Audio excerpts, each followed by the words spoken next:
విజయవాడలో వైసీపీ ప్రభుత్వం హయాంలో నిర్మించిన డాక్టర్ బిఆర్ అంబేద్కర్ విగ్రహం వద్ద శిలా ఫలకాన్ని ధ్వంసం చేసిన దుండగులను వెంటనే అరెస్టు చేయాలని అరకువేలి అంబేద్కర్ సేవా సంఘం అధ్యక్షుడు సాంబశివరావు డిమాండ్ చేశారు.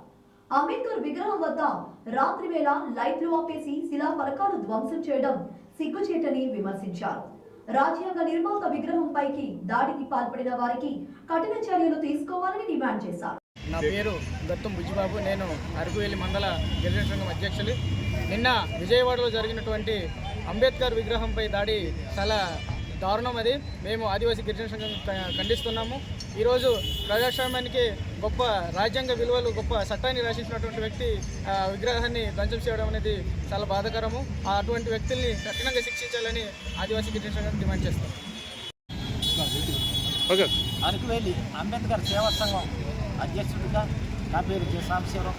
నిన్న విజయవాడలో జరిగినటువంటి అంబేద్కర్ శిలాఫలకాన్ని అలానే ఆ యొక్క బొమ్మల్ని ధ్వంసం చేశారు.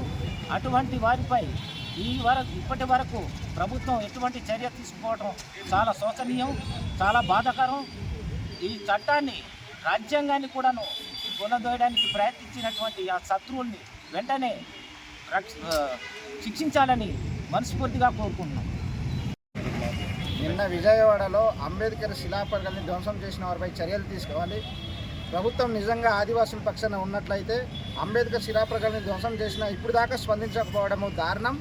కేవలం ఓట్ల కోసం మాత్రమే అంబేద్కర్ పేరు చెప్తున్నారు, ఆదివాసుల పేరు చెప్తున్నారు. ఇది చాలా బాధాకరమైన విషయం. అంబేద్కర్ శిలాఫలకాలు ధ్వంసం చేసిన వారిపై కఠిన చర్యలు తీసుకోవాలి.